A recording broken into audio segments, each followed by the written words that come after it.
Hello everyone, ಇವತ್ತಿನ ವ್ಲಾಗಲ್ಲಿ last ವ್ಲಾಗಲ್ಲಿ ಹೇಳಿದ್ದೆ ನಂಗೆ ಅಲ್ಲಿ ನೋವಾಗಿದೆ ಅಂತ. ಹಾಸ್ಪಿಟಲ್ಗೆ ಹೋಗಿ ಬಂದಮೇಲೆ ಸ್ವಲ್ಪ ಕ್ಲಿಪ್ಪಿಂಗ್ ತೊಗೊಂಡಿದ್ದೀನಿ. ಅಲ್ಲೂ ತೆಗೆಸ್ಬಿಟ್ಟೆ, ಯಾಕೆಂದರೆ ಅದು ಲಾಸ್ಟಲ್ಲಂತೆ ದಾವಡೇಲಿ ಲಾಸ್ಟಲ್ಲೂ ಒಂದು ಎಕ್ಸ್ಟ್ರಾ ಅಂದರೆ ಒಂದು ಅದೇನು ಆಗಲ್ಲ, ತೆಗೆದ್ಬಿಡ್ತೀವಿ ಅಂತ ಹೇಳಿದ್ರು. ಸರಿ ಅಂತ ತೆಗೆಸ್ಕೊಂಬಂದ್ವಿ. ಮತ್ತು ಅದನ್ನೇನು ಕಟ್ಟೋದು ಬೇಡ, ಬೇರೆದಲ್ಲೇನು ಹಾಕೋದು ಬೇಡ ಅಂತ ಹೇಳಿದ್ರು. ಸರಿ ಅಂದ್ಬಿಟ್ಟು ತೆಗೆಸ್ಬಿಟ್ಟು ಬಂದ್ವಿ. ತುಂಬ ಪೇಯ್ನ್ ಆಗುತ್ತೆ. ಅಲ್ಲಿ ಅಂದರೆ ಅಲ್ಲಿ ಕಿತ್ತಾಕ್ಬಿಟ್ರು. ಬಟ್ ಅದ್ರ ಪೇಯ್ನ್ ಇದೆಯಲ್ಲ, ಒಂದು ಐಸ್ ಕ್ರೀಮ್ ತಿನ್ನೋಕ್ಕೂ ಆಗ್ತಿಲ್ಲ. ಬಟ್ ರಾತ್ರಿ ಎಲ್ಲ ನೋಡಿ ಅದೇನೋ ಅಂದರೆ ನೋವಿಲ್ದಂಗೆ ಏನೋ ಇಂಜೆಕ್ಷನ್ ಕೊಟ್ಟಿದ್ರು, 2 ಇಂಜೆಕ್ಷನ್ ಕೊಟ್ಟರು. ಅಪ್ಪ ಇದು ಪೂರ್ತಿ ಒಂದು ಕಡೆದು ಮೊದಲೇ ಊದ್ಕೊಂಡಿತ್ತು, ಇನ್ನೂ ಇಷ್ಟಪ್ಪ ಊದ್ಕೊಂಡ್ಬಿಡ್ತು. ನಾನು ಊದ್ಕೊಂಡಿದ್ದು ನೋಡ್ಬಿಟ್ಟು ನಮ್ಮ ಮನೆಯವ್ರಿಗೆ ಇದೇನು ಹಿಂಗೆ ಅದು ನೋಡ್ಕೊಂಡ್ರೆ ಸಾಕು, ಹಿಂಗೆ ಕೈ ಇಟ್ಕೊಂಡ್ರೆ ಸಾಕು ಭಯ ಆಗ್ತಿತ್ತು, ಹಂಗೆ ಉತ್ಕೊಂಡ್ಬಿಟ್ಟಿತ್ತು. ಅತ್ತೆ ಬಿಟ್ಟಿದ್ದೀನಿ ಹಾಸ್ಪಿಟ್ಲಲ್ಲಿ. ಏನು ನೋಡಿ ಇಷ್ಟಪ್ಪ ಊದ್ಕೊಂಡಿತ್ತು, ನೋಡೋಕ್ಕಾಗ್ತಿಲ್ಲ ಮುಖ ಅಂತೇಳಿ. ಹಂಗಾಗಿದೆ. ಏನು ತಿನ್ನೋಕ್ಕೂ ಆಗ್ತಿರ್ಲಿಲ್ಲ. ಬಟ್ ತೆಗ್ಸಿದ್ರೆ ಸಾಕು ಅನಿಸ್ತಿತ್ತು. ಬಟ್ ತೆಗ್ಸೋಕೆ ಹೋಗೋವಾಗ ಸಿಕ್ಕಾಪಟ್ಟೆ ಭಯ. ಮತ್ತು ತೆಗೆಸ್ಕೊಬಂದ್ಮೇಲೂ 1-2 ದಿನ ಸಿಕ್ಕಾಪಟ್ಟೆ ನೋವು, ನೈಟ್ ಎಲ್ಲ ವಾಮಿಟ್ ಎಲ್ಲ ಆಯಿತು. ಅದು ಏನೋ ಗೊತ್ತಿಲ್ಲ. ಇನ್ನೊಂದಲ್ಲಿ ತೆಗ್ಸಿದ್ವಿ, ಅವಾಗೂ ಹಂಗೆ ಊಟ ಮಾಡೋಕ್ಕಾಗಲ್ಲ ಮತ್ತು ವಾಮಿಟ್ ಆಗಿಬಿಡುತ್ತೆ. ಅವತ್ತಿನ ದಿನ ನೈಟ್ ಅಲ್ಲಿ ತೆಗ್ಸಿದ ದಿನ ನೈಟ್ ಊಟನೇ ಮಾಡಲ್ಲ ನಾನು, ಅಷ್ಟು ವಾಮಿಟ್ ಆಗುತ್ತೆ. ಏನು ತಿಂದರೂ ವಾಮಿಟ್ ಆಗಿಬಿಡುತ್ತೆ, ಹಂಗಾಯಿತು. ಹಾಗಾಗಿ ಲಾಸ್ಟ್ ಬ್ಲಾಗಲ್ಲಿ ಅಲ್ಲಿ ತೆಗೆಸ್ಕೊಂಬರ್ತೀನಿ ಅಂತ ಹೇಳಿದ್ನಲ್ಲ, ಅದರದ್ದು ಇದು ಒಂದು ಸಣ್ಣ ಮಾಹಿತಿ. ಬನ್ನಿ ಇವತ್ತು ಮೊಸರನ್ನ ಮಾಡ್ತಾಯಿದ್ದೀನಿ, ಹೇಗೆ ಮಾಡೋದು ಅಂತ ನೋಡೋಣ. ಮತ್ತು ಅಲ್ಲಿ ಕೀಳ್ಸ್ಕೊಂಬರಕ್ಕೆ ಹೋಯಿದ್ರೆ ಡಾಕ್ಟ್ರ್ ಹೇಳಿದ್ರು ಬಿಸಿ ಮತ್ತು ಖಾರ ಆಗಿರೋದೇನು ತಿನ್ನಬೇಡಿ ಅಂತ.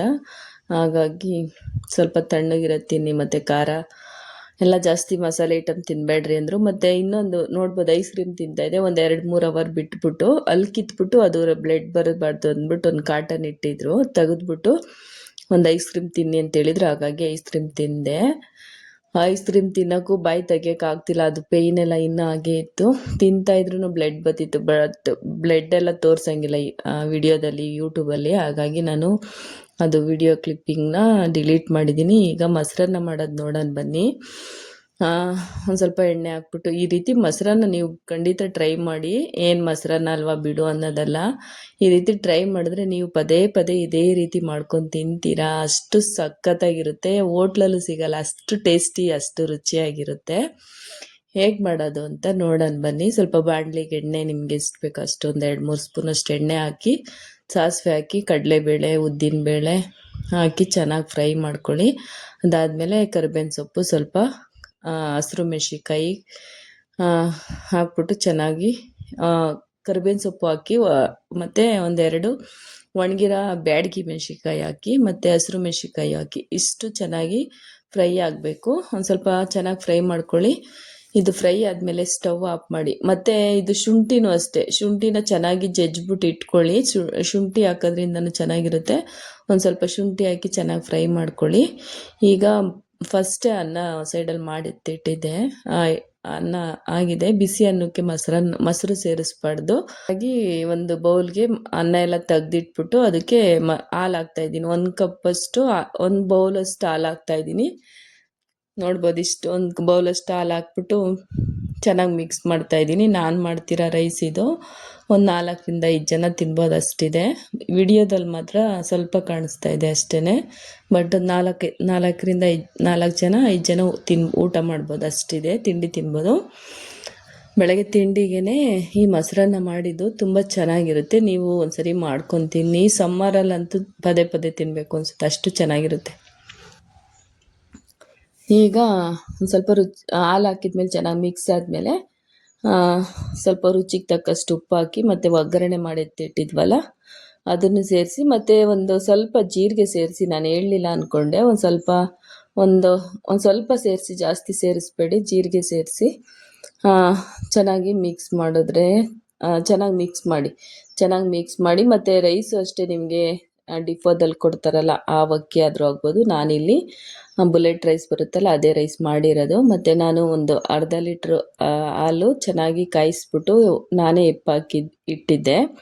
ನೋಡ್ಬೋದು, ಈ ರೀತಿ ಚೆನ್ನಾಗಿ ಕಾಯಿಸಿ ಹಾಕಿದ್ದೆ. ಕೆನೆ ಬಂದಿದೆ. ಆ ರೀತಿ ಕಾಯಿಸಿ ಹಾಕೋದ್ರಿಂದ ತುಂಬ ರುಚಿ ಅನಿಸುತ್ತೆ ಮೊಸರು. ನೋಡ್ಬೋದು, ಒಳ್ಳೆ ಕೇಕ್ ಇದ್ದಂಗಿದೆ ಮೊಸರು, ತುಂಬ ರುಚಿಯಾಗಿರುತ್ತೆ. ಮತ್ತು ಹಳ್ಳಿ ಕಡೆ ಎಲ್ಲ ಸಿಗುತ್ತಲ್ಲ ಆ ರೀತಿ ಮೊಸರು ಅನಿಸುತ್ತೆ. ಸ್ಮೆಲ್ಲು ಅಷ್ಟೇ ಘಮ ಘಮ ಅಂತ ಇರುತ್ತೆ. ಈ ರೀತಿ ಮಾಡ್ಕೊಳ್ಳಿ.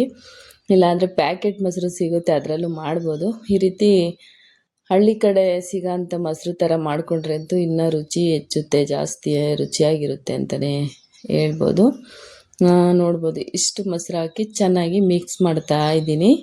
ನಿಮ್ಗೆ ಎಷ್ಟು ಬೇಕೋ ಅಷ್ಟು ಮೊಸರು ಸೇರಿಸಿ ಚೆನ್ನಾಗಿ ಮಿಕ್ಸ್ ಮಾಡಿದ್ರೆ ಸಖತ್ತಾಗಿರುವಂಥ ಮೊಸರನ್ನ ರೆಡಿ ಆಯಿತು. ಬೆಳಗ್ಗೆ ಹೊತ್ತು ತಿಂಡಿಗಾದರೂ ರೆಡಿ ಮಾಡ್ಬೋದು. ಜಾಸ್ತಿ ಮಸಾಲೆ ಐಟಮ್ ಏನು ತಿನ್ನೋದು ಬೇಡ ಅನಿಸ್ದಾಗ ಈ ರೀತಿ ಮಾಡ್ಕೊಂಡು ತಿನ್ನಿ. ಇಲ್ಲಾಂದರೆ ಬೆಳಗ್ಗೆ ಹೊತ್ತು ತಿಂಡಿಗಾದರೂ ಮಾಡ್ಬೋದು, ತುಂಬ ಚೆನ್ನಾಗಿರುತ್ತೆ. ನೀವು ಒಂದ್ಸರಿ ಟ್ರೈ ಮಾಡಿ. ಇದು ರೆಸಿಪಿ ಮಾಡಿದ್ನಲ್ಲ ಅಂದ್ಬಿಟ್ಟು ನಿಮ್ಮ ಜೊತೆ ಶೇರ್ ಮಾಡಿದೆ.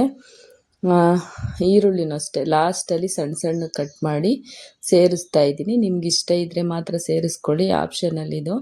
ಇಲ್ಲಾಂದರೆ ಸ್ಕಿಪ್ ಮಾಡಿ. ಸ್ವಲ್ಪ ಕೊತ್ತಂಬರಿ ಹಾಕ್ತಾಯಿದ್ದೀನಿ. ಇದಿಷ್ಟು ಹಾಕಿ ಚೆನ್ನಾಗಿ ಮಿಕ್ಸ್ ಮಾಡಿ ಸರ್ವ್ ಮಾಡಿದ್ರೆ ಚೆನ್ನಾಗಿರುವಂಥ ಮೊಸರನ್ನ ರೆಡಿ. ಹೇಗೆ ಬಂದಿದೆ ಅಂತ ತಿಳಿಸಿ ಕಮೆಂಟ್ ಬಾಕ್ಸಲ್ಲಿ.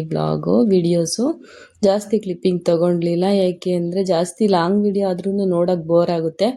ಹಾಗಾಗಿ ಸಣ್ಣ ಸಣ್ಣ ಒಂದು ಕ್ಲಿಪ್ಪಿಂಗ್ ಹಾಕ್ತಾ ಇರ್ತೀನಿ. ನೋಡಿ ಸಪೋರ್ಟ್ ಮಾಡಿ, ಸಬ್ಸ್ಕ್ರೈಬ್ ಮಾಡ್ಕೊಂಡು ನೋಡಿ. ವಿಡಿಯೋ ಇಷ್ಟ ಆಗಿದ್ದರೆ ಒಂದು ಲೈಕ್ ಮಾಡಿ. ಹೇಗೆ ಬಂದಿದೆ ಅಂತ ಕಮೆಂಟ್ ಬಾಕ್ಸಲ್ಲಿ ತಿಳಿಸೋದು ಮರಿಬೇಡಿ. Thank you for watching. ಮುಂದಿನ ವಿಡಿಯೋದಲ್ಲಿ ಸಿಗ್ತೀನಿ.